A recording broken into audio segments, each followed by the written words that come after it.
CBSE words में आपका स्वागत है। इस वीडियो में हम क्लास 10 मैथ्स स्टैंडर्ड इसका 2024 का पीवाईक्यू डिस्कस करेंगे। यानी 2024 के बोर्ड एग्जाम में चैप्टर 2 पॉलिनोमियल से जो क्वेश्चंस आए हैं वो सारे हम डिस्कस करेंगे। फर्स्ट चैप्टर की भी वीडियो अपलोड हो चुकी है, अगर आपको देखना है तो डिस्क्रिप्शन में लिंक मिल जाएगा। सेक्शन ए की बात कर ले, यहाँ पर आपको 1 मार्क्स के क्वेश्चंस मिलेंगे। Question number 1, if the sum of zeros of polynomial, ये आपको पॉलिनोमियल दिया है, इसके जीरोज का सम आपको दिया है √2, देन वैल्यू ऑफ के इज, के की वैल्यू क्या होगी। ये हमारा पॉलिनोमियल है। एक रिलेशन आपने पढ़ा होगा कि जीरोज का जो सम होता है, जीरोज अगर हमारे अल्फा और बीटा है, इनका सम करेंगे तो ये -b/a के होता है। अब ये b क्या है? x का कोफिशिएंट या जो भी वेरिएबल है उसका कोफिशिएंट होता है। विद साइन हम लेते हैं, यानी x के पहले जो चीज लिखी है -k√2, ठीक है, पूरे साइन के साथ आपको उठाना है। तो b की वैल्यू हो जाएगी -k√2 और b से पहले एक माइनस भी लगा, यानी हमारा जो फॉर्मूला है -b/a है, तो एक माइनस हमारा बाहर भी होगा, तो माइनस माइनस आपका बेसिकली प्लस हो जाएगा। तो k√2 अपॉन a क्या है? x² का कोफिशिएंट 2 को हम क्या लिख सकते हैं? √2 मल्टीप्लाई बाय √2। तो इस तरह से हो सकता है, √2 से √2 चला गया। अब जीरोस का सम आपको दिया है, क्या दिया है? √2। तो इधर हमारा k/√2 है, इधर √2 है, इधर वाला √2 इधर जाएगा, तो k इक्वल √2 और √2 मल्टीप्लाई होकर 2 हो जाएगा। तो k की वैल्यू हमारी 2 आ गई, यानी बी ऑप्शन इसका सही है।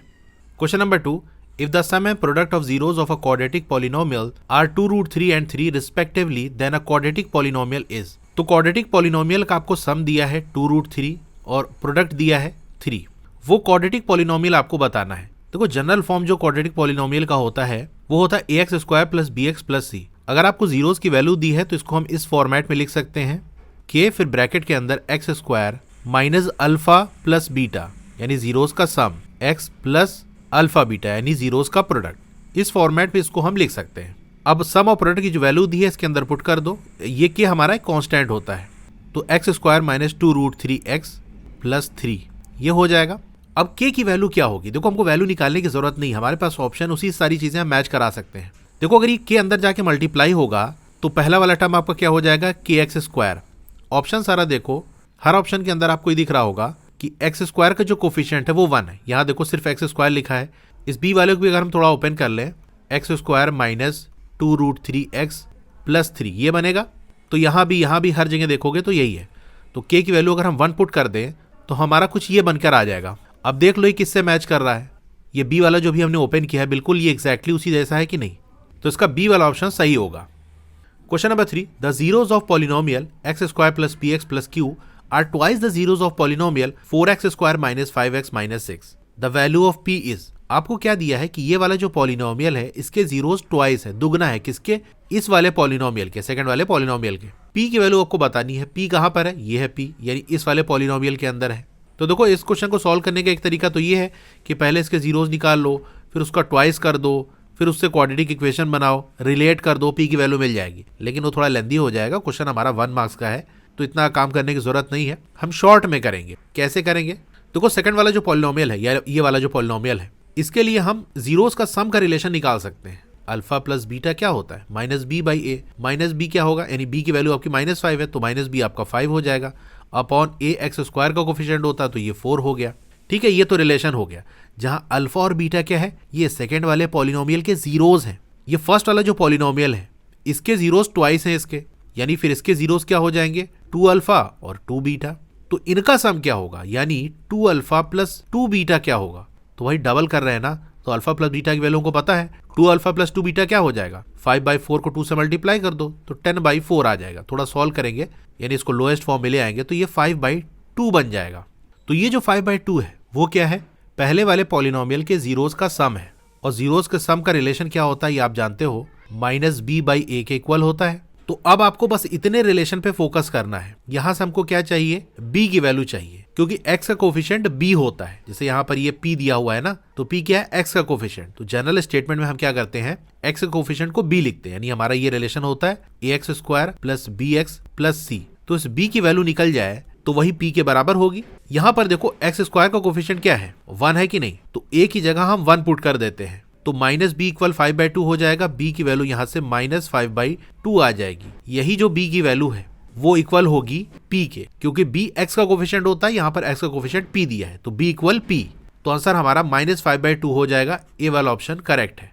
क्वेश्चन नंबर 4, ये असर्शन रीजन बेस्ड क्वेश्चन है। तो असर्शन में आपको दिया है if the graph of a polynomial touches x axis at only one point then the polynomial can not be a quadratic polynomial. अच्छा, पहले ये समझो ये क्वेश्चन आया कहां से है।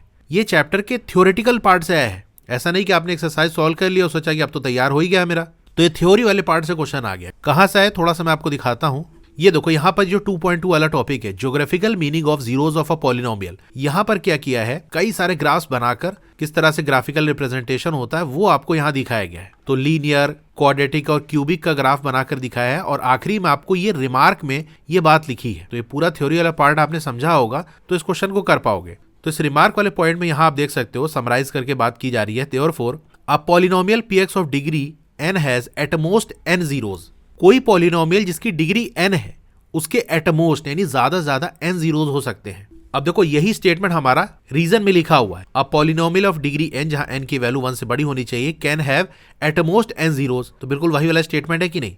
तो रीजन आपका करेक्ट है। असर्शन की बात क्या है, असर्शन सही है कि नहीं। देखो पहले थोड़ी सी एक चीज मैं आपको समझाता हूं कि जैसे हमने लीनियर का ग्राफ बनाया, ये इस तरह से बना दिया, तो ये एक्स एक्सिस को कितने पॉइंट पे कट कर रहा है, टच कर रहा है या इंटरसेक्ट कर रहा है, कुछ भी कह सकते हो। देखो ये वाले पॉइंट पे इंटरसेक्ट कर रहा है, यानी एक पॉइंट है जहां पर ये इंटरसेक्ट कर रहा है। अब लीनियर ग्राफ को आप कैसा भी बना लो, ज्यादा से ज्यादा सिर्फ वो एक ही पॉइंट पे कट करेगा।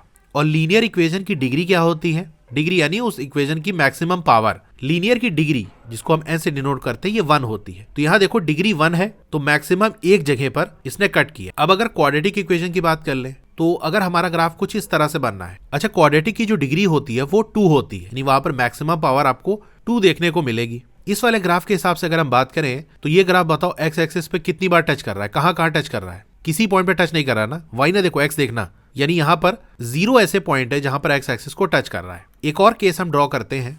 अब यहाँ पर बताना ये ऐसे जाकर ये यहाँ पर टच कर रहा है एक्स एक्सिस को, तो एक पॉइंट है जहां पर ये टच कर रहा है। एक और ग्राफ हम बनाते हैं। इस केस में बताओ ये जो क्वाड्रेटिक का ग्राफ है ये एक्स एक्सिस को कितने पॉइंट पे टच कर रहा है या इंटरसेक्ट कर रहा है। एक पॉइंट ये, दूसरा पॉइंट ये, यानी 2 पॉइंट्स है ना। तो ये 3 ग्राफ जो मैंने क्वाड्रेटिक के बनाए, यहां से आपको क्या बात समझ में आई कि क्वाड्रेटिक की जो डिग्री है वो 2 होती है, तो उसके ज्यादा से ज्यादा 2 ऐसे पॉइंट हो सकते हैं जहां पर ये एक्स एक्सिस को टच या इंटरसेक्ट कर रहा हो।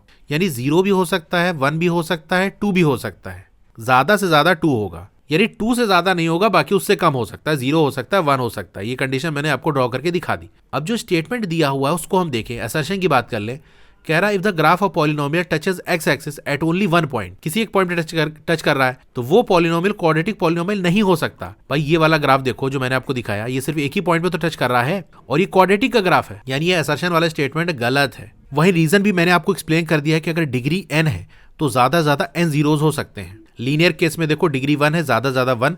ऐसा भी ग्राफ हो सकता है जहां पर कहीं भी टच ना करे लेकिन मैक्सिमम 1 होगा। क्वाड्रेटिक केस में डिग्री 2 है तो मैक्सिमम 2 पॉइंट पे टच कर सकता है या इंटरसेक्ट कर सकता है एक्स एक्सिस को। इसी तरह अगर आप क्यूबिक का बनाओगे तो ज्यादा से ज्यादा वो 3 पॉइंट पे इंटरसेक्ट या टच कर सकता है। तो रीजन वाला स्टेटमेंट भी आप समझ गए होंगे कि अगर किसी भी पॉलिनोमियल की डिग्री n है तो वो ज्यादा से ज्यादा n जीरोस हो सकते हैं। हम कह सकते हैं n नंबर ऑफ पॉइंट ऐसे होंगे जहां पर वो एक्स एक्सिस को टच या इंटरसेक्ट कर रहा हो। तो असर्शन वाली बात गलत है, रीजन वाली सही है। किस ऑप्शन में मैच करेगा आप देख सकते हो, D, assertion is false but reason is true. तो डी वाला ऑप्शन हमारा करेक्ट है। तो बस इस चैप्टर से ये 1 मार्क्स के ही सारे क्वेश्चन थे। और भी चैप्टर्स की वीडियो देखनी है तो डिस्क्रिप्शन में आपको लिंक मिल जाएगा। Thank you.